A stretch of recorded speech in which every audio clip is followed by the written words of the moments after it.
Hello everyone, I welcome again to all of my BEd tutorial classes success in teaching field. हम लोग यहाँ पर BEd second year के previous year questions को answer के साथ में डिस्कस कर रहे हैं और मेरी कोशिश रहती है कि आपको इजी लैंग्वेज में और इजी मेथड में समझाया जाए ताकि आप अपना आंसर खुद भी लिख सके। यहाँ पर जो हम लोग डिस्कस करेंगे वो डिस्कस करेंगे आज का जो पेपर होगा इंक्लूसिव एजुकेशन यानी कि समावेशी शिक्षा पे हम लोग डिस्कस करेंगे। जो आपका पेपर क्या हो जाएगा, 10वां पेपर हो जाएगा। इससे पहले मैंने आपको 8वां यानी कि नॉलेज एंड करिकुलम, उसके अलावा असेसमेंट फॉर लर्निंग के वीडियोस प्रोवाइड करा दिए हैं। आज जो हम लोग डिस्कस करेंगे वो 10वां पेपर डिस्कस करेंगे। तो शुरू करते हैं। आज का जो पहला क्वेश्चन है यहां देख सकते हैं, यहां पर लिखा हुआ है कि what do you understand by special education, right in details about the characteristics and objectives of special education and inclusive education. ठीक है ना, इंक्लूसिव एजुकेशन। इसको देखिए, इसको हिंदी में क्या बोलेंगे, यहां देख सकते हैं आप। विशिष्ट शिक्षा से आप क्या समझते हैं? समावेशी शिक्षा एवं विशिष्ट शिक्षा की विशेषताओं एवं उद्देश्यों के बारे में विस्तार पूर्वक लिखें। ठीक है, विस्तार पूर्वक लिखें। अब इसको समझो, यहां पर इन्होंने क्या पूछा हुआ है। यहाँ पर देखिए, ध्यान दीजिए, यहाँ पर जितने पॉइंट है उसको पहले पॉइंट को समझिए। ये एक पॉइंट हो गया स्पेशल शिक्षा क्या होती है। ठीक है, अब दूसरा जो पॉइंट है यहाँ पर इंक्लूसिव एजुकेशन। ठीक है, 2 पॉइंट हो गए यहाँ पर। इन दोनों चीजों को सबसे पहले समझो, फिर जाकर के आपका कॉन्सेप्ट भी क्लियर हो जाएगा। ठीक है, पहले हम डिस्कस करेंगे स्पेशल एजुकेशन। ठीक है, पहले हम क्या कहेंगे कि स्पेशल एजुकेशन किसे कहते हैं उसको हम लोग समझेंगे। स्पेशल एजुकेशन को समझने से पहले आपको यह समझना होगा कि स्पेशल चिल्ड्रन कौन होते हैं। ठीक है ना, स्पेशल चिल्ड्रन कौन होते हैं, इसको समझो। देखो, एक सामान्य लेवल होता है, एक सामान्य लेवल होता है। उस सामान्य लेवल से जो बच्चा ऊपर हो यानी कि प्रतिभाशाली हो, गिफ्टेड चाइल्ड हो, या फिर नीचे हो जिसे हम क्या कहेंगे मंद बुद्धि हो, या फिर डिसेबल हो, किसी तरह से बाधित हो, उसको हम किस में रखते हैं?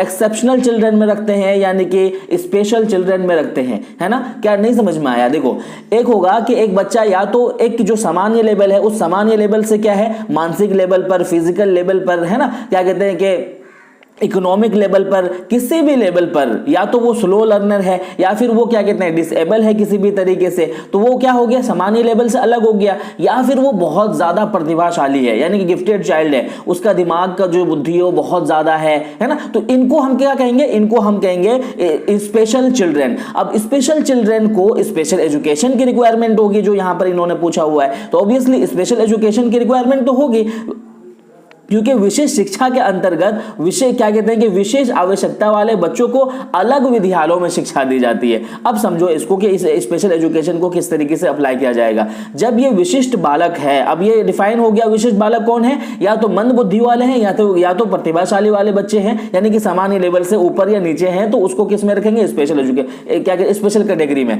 अब स्पेशल एजुकेशन इसको किस तरीके से दिया जाएगा? जब ये स्पेशल बच्चे हैं तो ऑब्वियसली स्पेशल नीड्स भी होंगे इनके, तो इसके लिए क्या किया जाएगा कि विशिष्ट आवश्यकता जो इनकी होगी, इस विशिष्ट आवश्यकता जो इनकी होगी उन्हीं के अनुसार इनको क्या है स्पेशल करिकुलम डिजाइन किया जाएगा, स्पेशल जो है क्या कहते हैं कि प्रोग्राम्स डिजाइन किए जाएंगे, है ना, और इनके ऊपर एजुकेशन के हर एस्पेक्ट्स को अप्लाई किया जाएगा, चाहे वो प्रोग्रामिंग के थ्रू से, चाहे वो टूल्स के थ्रू से, चाहे वो किसी भी माध्यम से, है ना, किसी भी माध्यम से इनको जो है स्पेशल एजुकेशन प्रोवाइड किया जाएगा। ये तो था आपका स्पेशल एजुकेशन। अब समझो इंक्लूसिव एजुकेशन। ठीक है ना, उसके बाद हम लोग कैरेक्टरिस्टिक्स पे डिस्कस करेंगे। ठीक है, इन्होंने जो पूछा हुआ है, और ऑब्जेक्टिव पे भी डिस्कस करेंगे।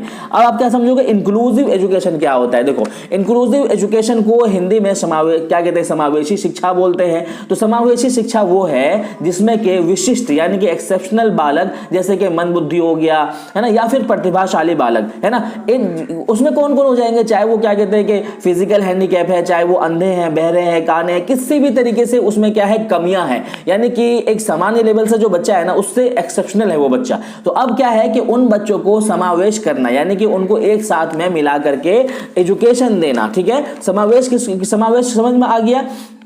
और समावेशी का जो पूरा का पूरा अर्थ होता है वो विशेष आवश्यकता वाले बच्चों को सामान्य या फिर नियमित विद्यालय में शिक्षा दी जाती है। ठीक है, इंक्लूसिव एजुकेशन ये कहता है कि विशेष आवश्यकता वाले बच्चों को सामान्य यानी कि एक लेवल से या फिर नियमित विद्यालय में शिक्षा दी जानी चाहिए। तो ये था इनका क्या था इनका ये था डेफिनेशन। अब आप इसका क्या समझोगे? अब आप जो है इसके ऑब्जेक्टिव को समझो, कैरेक्टरिस्टिक को समझो। ठीक है। इसका कैरेक्टरिस्टिक्स देखो, देखिए बात ये जो होता है, ये जो एजुकेशन है, समावेशी शिक्षा है या फिर स्पेशल एजुकेशन है, वो बाधित लोगों को दिया जाता है। पहला पॉइंट बाधित, यानी कि किसी तरह से डिसेबल बच्चे को दिया जाता है ना। और ये क्या है, दूसरा पॉइंट इसका हो जाएगा कि ये जो है विशिष्ट शिक्षा का पूरक होता है, ठीक है ना, विशिष्ट शिक्षा का पूरक होता है। तीसरा जो कैरेक्टरिस्टिक हो जाएगा, समाज में इक्वालिटी का अधिकार यही देता है। कौन देता है? स्पेशल एजुकेशन या समावेशी शिक्षा, ठीक है। चौथा पॉइंट क्या हो जाएगा कि ये बच्चों को अच्छा इन्वायरमेंट देने की बात करता है। तो इस तरीके से बहुत सारे पॉइंट मैं बोर्ड पर पीडीएफ के साथ में समझाऊंगा, वहां से हम क्लियरली समझ पाएंगे। यहां पर मैं आपको गाइड कर देता हूं। अब जो है इन्होंने ये भी पूछा हुआ है कि आपको जो है क्या करना है, कैरेक्टरिस्टिक्स तो बता दिया, अब जो है ऑब्जेक्टिव भी बताना है। ऑब्जेक्टिव भी लिख ले आप। ऑब्जेक्टिव में पहले क्या हो जाएगा, to provide healthy and friendly environment. देखो इन बच्चों को खुद इनके पेरेंट्स ही नहीं क्या कहते हैं कि हेल्दी इन्वायरमेंट देते, पेरेंट्स ही इनको गलत हीन नजर से देखते हैं और उनको कहते हैं कि क्या बोझ दे दिया मुझे। तो ऐसा नहीं करना है, ठीक है। ये कहते हैं कि नहीं, हेल्दी एंड फ्रेंडली इन्वायरमेंट इन्हें प्रोवाइड करो, तभी ये बच्चा पढ़ पाएगा, बन पाएगा, आगे निकल पाएगा। उसके बाद दूसरा जो ऑब्जेक्टिव होगा वो हो जाएगा आपका enable to empower to live independent and close to the community। देखो जो सोसाइटी है, कम्युनिटी है, उसको बिल्कुल एक्सेप्ट नहीं करता है, ठीक है ना। तो आपको क्या करना है, उनको इंडिपेंडेंट बनाना है, एम्पावर देना है और एनेबल बनाना है कि वो सोसाइटी के क्लोज जा सके। सोसाइटी जो उसको हीन की नजर से देखता है, वो अपनी एबिलिटी को दिखा सके कि ऐसा नहीं है, मुझ में जो अगर मानसिक बुद्धि कम है तो मुझे सिखाने के बाद में मैं सीख सकता हूं, ठीक है ना। उसके बाद जो है चौथा पॉइंट क्या हो जाएगा, स्ट्रेंथन फैसिलिटीज। आप उसके फैसिलिटीज को बढ़ाओ ना। आप क्या कर रहे हो कि आप ये कह रहे हो कि आप ये कर नहीं सकते हो, उनको फैसिलिटीज प्रोवाइड कराओ, ऑब्वियसली वो कर सकता है। पांचवा पॉइंट हो जाएगा to provide appropriate vocational studies, ठीक है। उन बच्चों को एप्रोप्रिएट वोकेशनल स्टडीज बिल्कुल नहीं दी जाती है, उनको स्कूल्स नहीं है, उनके लिए सारी चीजें नहीं है, तो ये प्रॉब्लम होती है। तो आई होप कि ये आपका जो क्वेश्चन है क्लियर हो गया होगा। इसके बाद जो है अगर कोई क्वेश्चन रह जाता है तो कमेंट सेक्शन में जरूर लिखिएगा। पीडीएफ के साथ में आपको पहले समझाने की कोशिश करेंगे, क्रैश कोर्स भी अवेलेबल मिलेगा इस पे। बढ़ते हैं नेक्स्ट क्वेश्चन की तरफ।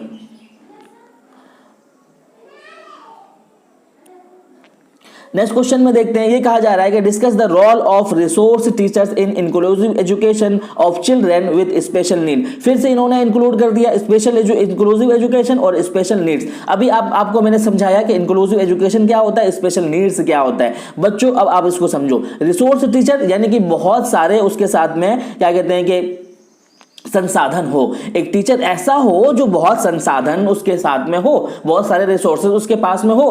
क्यों हो भाई? क्योंकि वो जो है ना ऐसे बच्चों को पढ़ाने जा रहा है। देखो कैसा बच्चा है, ये देखो स्पेशल नीड, ऐसे बच्चों को जब पढ़ाना जा रहा है जो कि बहुत चैलेंज है उनके लिए, क्योंकि उन बच्चों को एडजस्ट कर पाना, उनको एडमिनिस्ट्रेट कर पाना, उनको मैनेज कर पाना, उनको हैंडल कर पाना सब टीचरों की बस की बात नहीं है। इसीलिए मैं आपको एक नॉलेज दे दूं कि आप जो एक जनरल जो आप बीएड करते हो, जनरल बीएड में आता है, एक बीएड और होता है जिसे हम स्पेशल बीएड कहते हैं। वहां पर सारी चीजें सिखाया जाता है कि अगर बाधित बच्चा है, डिसेबल बच्चा है तो उसको कैसे पढ़ाएंगे, है ना। उसको क्या कहते हैं कि अगर कम देखने वाला बच्चा है तो किस तरीके से क्या कहते हैं, कौन सी लिपि से, ये सारी चीजें वहां पर सिखाया जाता है। तो ये आपको समझ में आया कि ये टीचर कैसा होना चाहिए, रिसोर्सेबल होना चाहिए। अब इसके जो है आप क्या लिखोगे, इसके जो क्या कहते हैं कि कैसे कैसे रिसोर्सेज होना चाहिए, रिसोर्स ऑफ रूम फंक्शन होना चाहिए। जहां पर क्या क्या होगा, वहां पर पहला पॉइंट हो जाएगा रिसोर्स ऑफ रूम फंक्शन, जहां पर क्या हो जाएगा कि वेरियस एड्स यानी कि टीचिंग के जो एड्स है ना बहुत तरीके के प्रोवाइड किए जाएंगे। उसके बाद क्या हो जाएगा आपका teaching method, teaching learning method जो है बहुत अलग अलग तरीके से अप्लाई करेंगे। उसके बाद क्या हो जाएगा ICT यानी कि information communication technology based equipment, आप उसको प्रोवाइड कराओगे। उसके बाद डिवाइसेस प्रोवाइड कराओगे, टूल्स प्रोवाइड कराओगे, गाइडेंस एंड काउंसलिंग भी उनको दोगे। उसका जो नेक्स्ट पॉइंट हो जाएगा डायग्नोस्टिक फंक्शन में क्या आ जाएगा, डायग्नोस्टिक फंक्शन का मतलब है कि बच्चे की अक्षमता को पहले समझोगे, डिसेबिलिटी को पहले समझोगे, फिर टीचिंग फंक्शन उसको प्रोवाइड कराओगे, है ना। फिर क्या करोगे, टीचिंग फंक्शन उनको प्रोवाइड कराओगे। तो आई होप कि ये चीज भी आपको समझ में आया होगा। बढ़ते हैं नेक्स्ट क्वेश्चन की तरफ।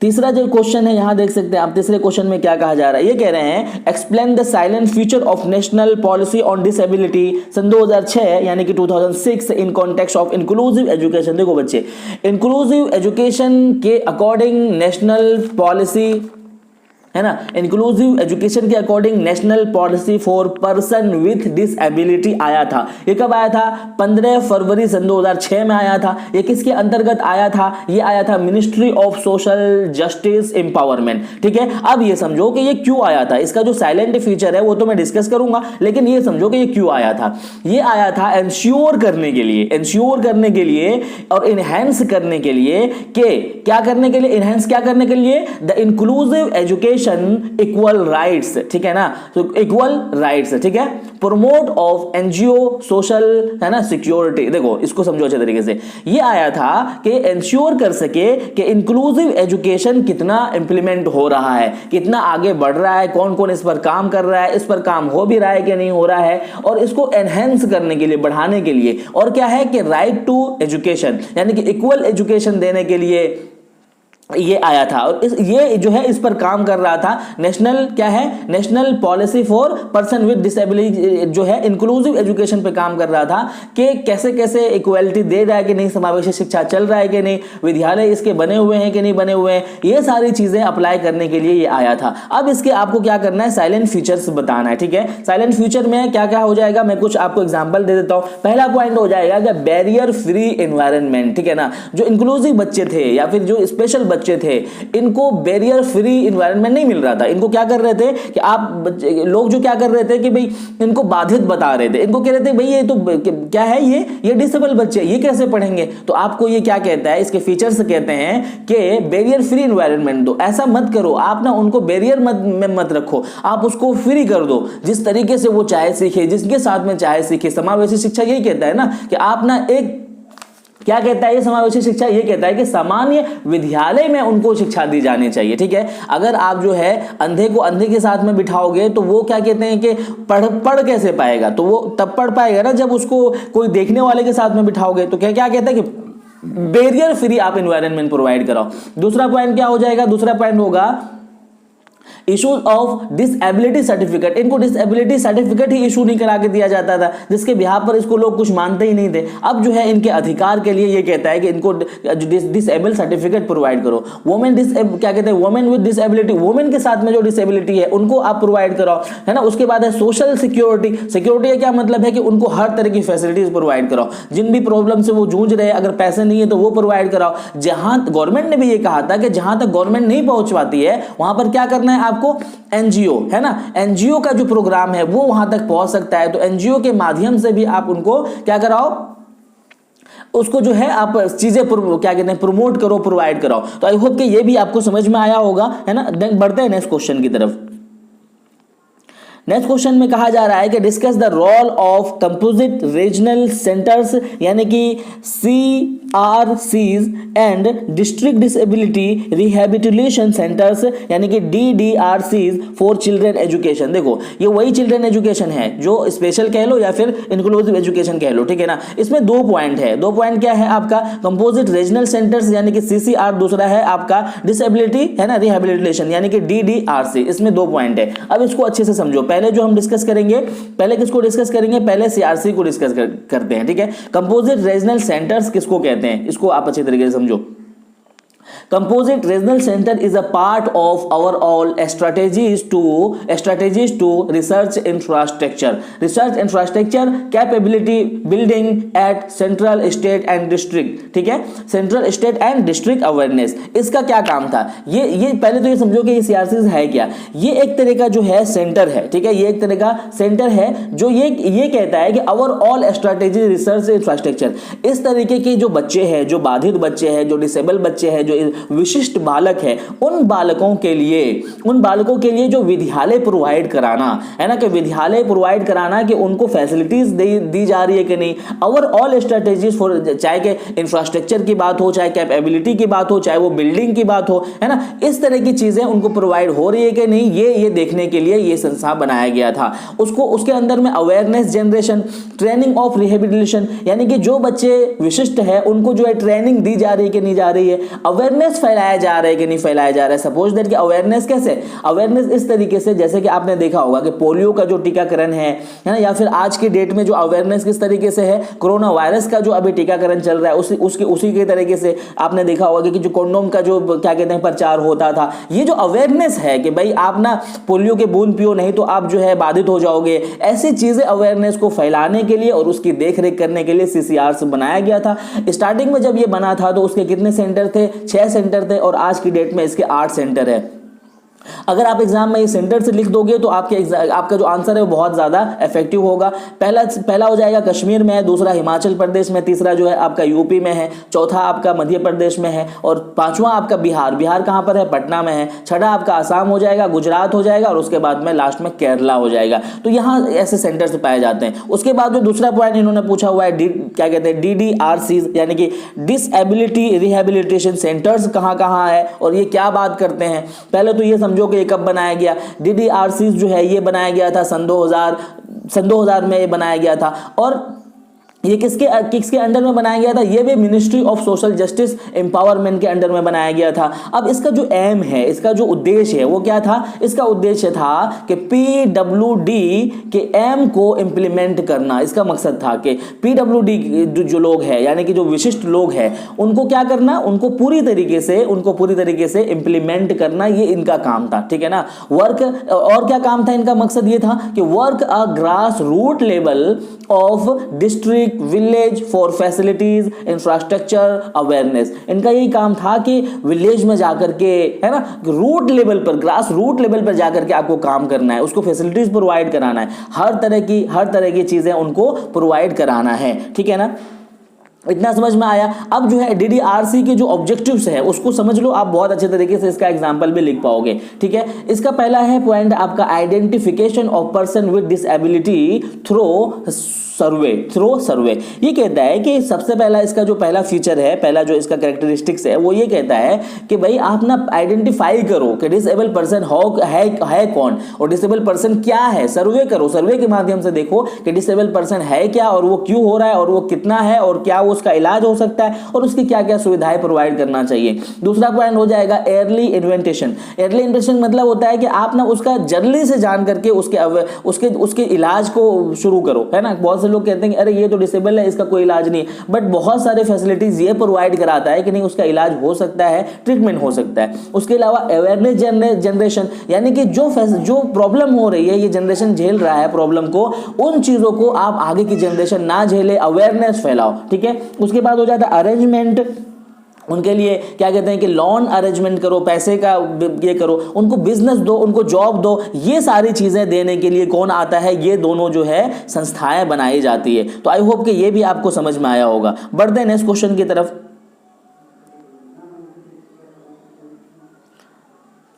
देखिए यहां पे नेक्स्ट क्वेश्चन में ये कहा जा रहा है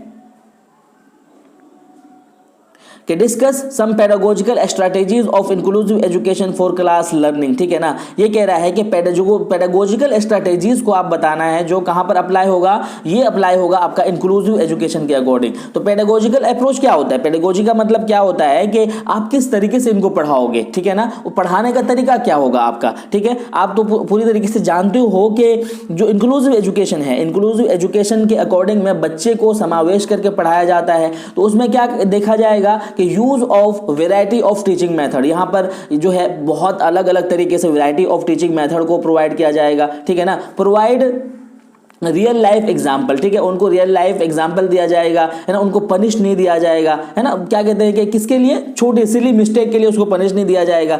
अलग अलग फैसिलिटीज प्रोवाइड किया जाएगा, जैसे मैंने इससे पहले आपको बताया था कि उसको जो है अलग अलग डिवाइसेस प्रोवाइड किए जाएंगे, अलग अलग टूल्स प्रोवाइड किए जाएंगे। तो ये सारी चीजें अगर प्रोवाइड करके पढ़ाया जाएगा तो इनको क्या बोलेंगे, क्या कहते हैं, pedagogical strategies for inclusive education इनको बोला जाएगा।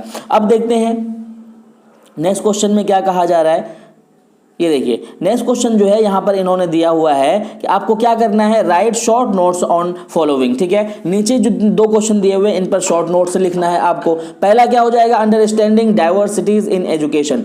डाइवर्सिटीज इन एजुकेशन में आपको बताना है, अंडरस्टैंडिंग डाइवर्सिटीज इन एजुकेशन आपको बताना है। तो इसमें क्या क्या बात आ जाएगा आपको, डाइवर्सिटीज कौन कौन सी एजुकेशन में देखी जाती है, जैसे कि बच्चे के अंदर में हो जाता है डिसलेक्सिया आ जाता है, उसके बाद में जो डिस्ग्राफिया आ जाता है, तो उसके बाद जो है आपका डिस्कैलकुलिया आ जाता है। तो ये जो सारी चीजें हैं, ये जो क्या कहते हैं एजुकेशन में ये जो डिसेबिलिटीज देखने के लिए मिलता है, आप सबसे पहले उसकी अंडरस्टैंडिंग करो कि ये सब है क्या, है ना। डिसलेक्सिया है क्या, वो पढ़ने में क्या प्रॉब्लम हो रहा है, डिस्ग्राफिया लिखने में क्या प्रॉब्लम हो रही है, डिस्कैलकुलेटिया उसको जो है कैलकुलेट करने में क्या प्रॉब्लम हो रही है। तो ये सारी चीजें इसमें पहले समझो। उसके बाद जो है नेक्स्ट क्वेश्चन ये कहता है कि राइट टू एजुकेशन 2009। देखो ये जो पेपर है ना आपका, क्या कहते हैं कि फर्स्ट ईयर में ही आपने पढ़ा होगा, सेकंड पेपर में ये सारी चीजें मैंने बताया हुआ है, वहां से भी देख सकते हैं आप। आई होप कि ये भी समझ में आया होगा। और एक आपके लिए सुझाव है कि इस पेपर को बहुत अच्छे से पढ़ें, क्योंकि ये पेपर में से बहुत क्वेश्चन पूछे जाते हैं, इवन के सीटेट में भी बहुत सारे क्वेश्चन पूछे जाते हैं। Thank you so much video देखने के लिए।